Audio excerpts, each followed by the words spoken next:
भगवद्गीतेच्या कोणत्या अध्यायातील कोणत्या श्लोकामध्ये भगवान श्रीकृष्ण असं सांगतात की तू फक्त माझ्यावर श्रद्धा ठेव आणि माझी भक्ती करत राहा, भजन कीर्तन करत राहा, फक्त माझी भक्ती करत राहा आणि तुला इतर काही करण्याची गरजच नाही.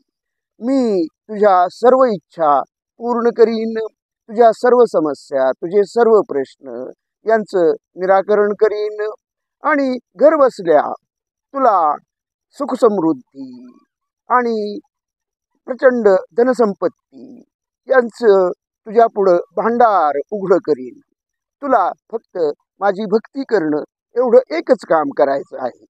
हे भगवान श्रीकृष्णाने भगवद्गीतेच्या कोणत्या अध्यायातील कोणत्या श्लोकामध्ये सांगितलेलं आहे, कुणाला सांगता येईल का?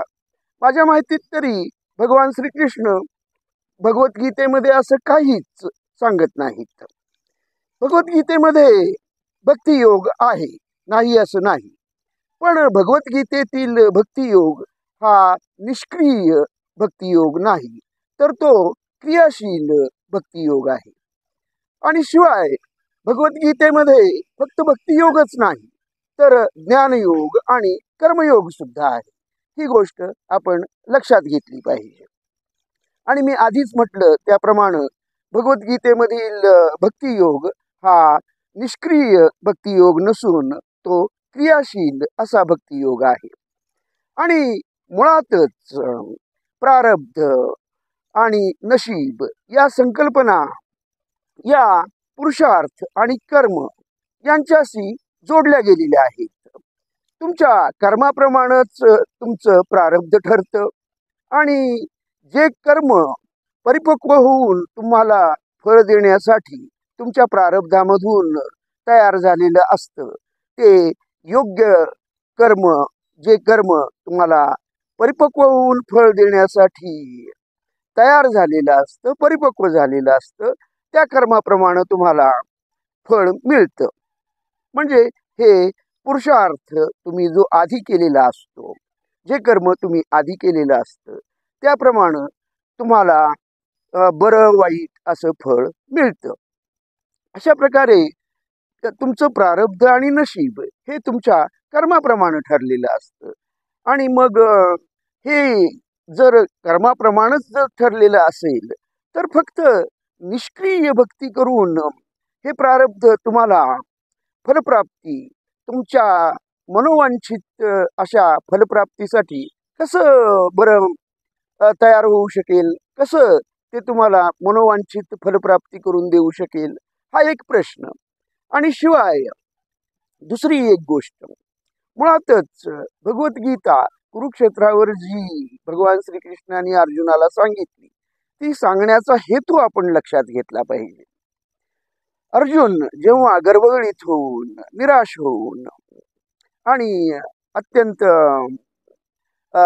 निराश अशा मनानं तो आपली शस्त्र खाली ठेवून रणांगणावर बसला आणि युद्धापासून परावृत्त होण्याची भाषा बोलू लागला, तेव्हा त्याला कर्मप्रवृत्त करण्यासाठी, त्याला कार्यप्रवृत्त करण्यासाठी, युद्ध प्रवृत्त करण्यासाठी भगवान श्रीकृष्णाने अर्जुनाला गीता सांगितली.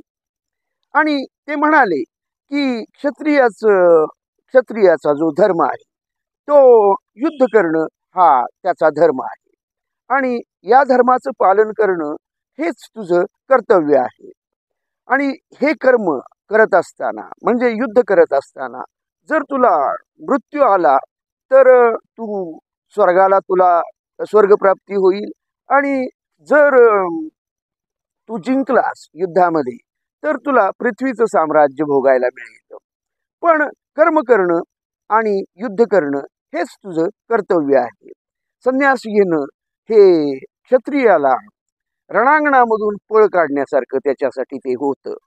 आणि त्यामुळं तुझ्यासाठी कर्म करणं आणि ते सुद्धा निष्काम असं कर्म करणं हे तुझं कर्तव्य आहे.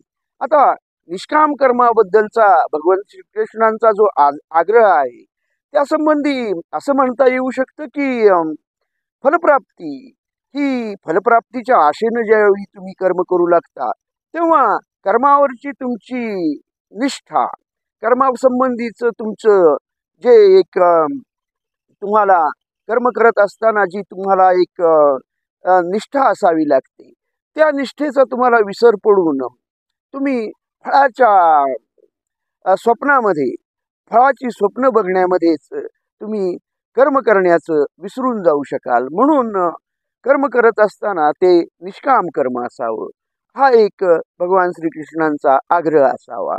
आणि शिवाय दुसरी एक गोष्ट म्हणजे मीपणा सोडून, अहंकार रहित होऊन मी हे करतो आहे आणि माझ्यामुळे हे घडतं आहे, हे लक्ष असं मनाशी स्वतःला वाटू न देता कृष्णार्पणमस्तु या भावनेनं कर्म करावं आणि फक्त निष्कामपणे निष्काम कर्म, अहंकार रहित कर्म करत राहावं आणि फलप्राप्ती योग्य वेळी होईलच. ही भगवान श्रीकृष्णांची हा संदेश आहे. भगवद्गीतेमध्ये भगवान श्रीकृष्ण कुठंही निष्क्रिय भक्तियोगाचं समर्थन करत नाहीत. त्यांचा भक्तियोग सुद्धा क्रियाशील भक्तियोग आहे आणि कर्मयोग तर आहेच आहे, ज्ञानयोगी आहे. आणि तो कर्मप्रमाणे, तुमच्या कर्माप्रमाणे तुम्हाला फलप्राप्ती होईल, हाच संदेश भगवान श्रीकृष्ण देतात. भगवद्गीतेमध्ये ते कुठेही निष्क्रिय भक्तियोगाचं समर्थन करत नाहीत, तर कर्माचं समर्थन करतात आणि पुरुषार्थाचं समर्थन करतात. भगवान श्रीकृष्णांची हा साधा सोपा संदेश आहे जो भगवद्गीतेमध्ये त्यांनी दिलेला आहे. मला समजलेली भगवद्गीता ही अशा प्रकारे कार्यप्रवृत्त करणारी, कर्मप्रवृत्त करणारी भगवद्गीता आहे. तुम्हाला माझे विचार जर आवडले असले तर व्हिडिओ लाईक करून चॅनेल सबस्क्राईब करावं ही विनंती. धन्यवाद.